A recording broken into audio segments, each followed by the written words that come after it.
Welcome mga troops. At ako pala si Peter. At ito ang ating buhay kali. At kaya nabada tayo dahil pabiyahe tayo ng maaga. Dahil walang traffic. Alam niyo na yun.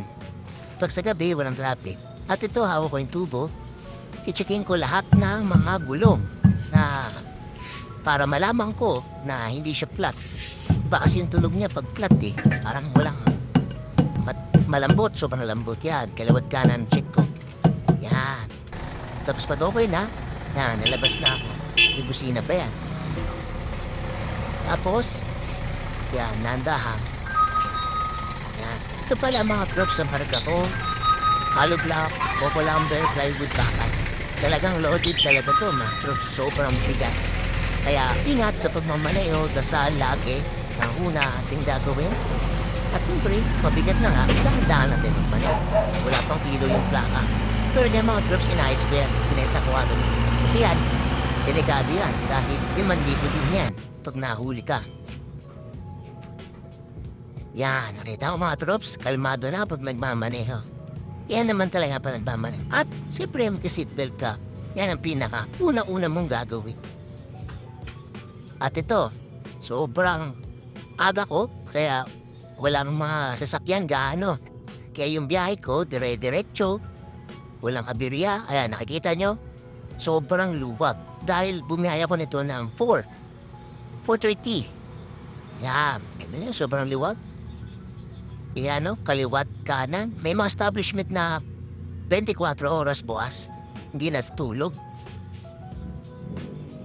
Yan. Tapos ito pala ang mga troops, oh. Almost mag-aalas 5 na pero grabe na agad yung traffic. Ito ay bandang Kainta.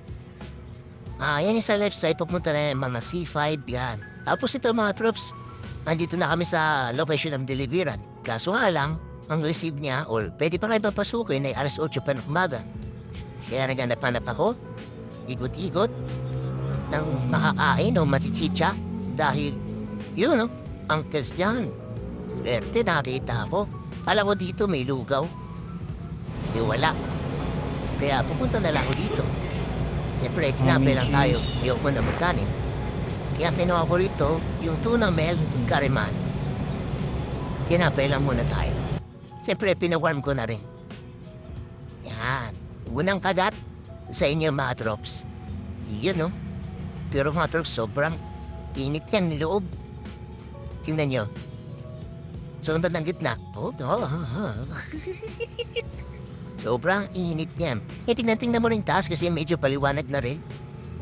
At ayan na, lumiwanag na nga.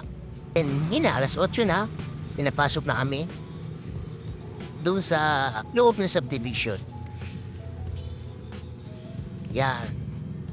Pag sa loob ng subdivision, walang ganong sasakyan no? After mapunta namin sa site, nabubulod. Sorry. Ito, tinatanggal na namin luna para mag-discarga na. Kasi mainit-init na yan. Sakit na sa balat. At yung mga troops, dahil wala na ako battery, dobat na, kaya hanggang dito na lang mga troops. Pasensya na. Ito, binababa namin yung ulambe. So ito na lang mga troops. Hanggang dito na lang mga troops. Salamat!